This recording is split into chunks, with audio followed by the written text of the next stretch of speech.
J'ai connu ce site en exploitation, de fait, enfin la fin de l'exploitation. En tout cas, je l'ai connu quand il y avait encore les bâtiments de la mine. C'était une ancienne friche minière qui est tombée en ruine.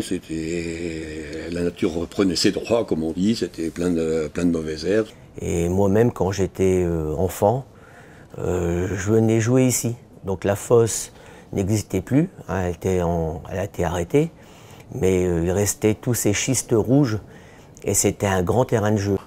Et je suis même venu visiter le site avec le syndicat initiative de Lens. On nous a fait visiter le terrain où on nous a expliqué qu'il y aurait le futur musée. À l'époque, il n'y avait absolument rien, c'était désert.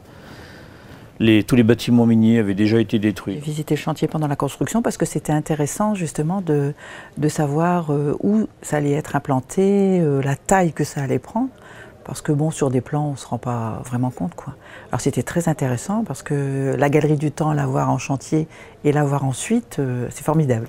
Et il fallait beaucoup, beaucoup, beaucoup d'imagination pour se dire qu'il y aurait un Louvre, un musée, mais alors en plus le Louvre, ici, à cet endroit. Je suis fils et petit-fils de mineurs de fond, et donc la conversion du site du 9-9 bis en musée, c'est vraiment un destin fabuleux pour ce site, quoi.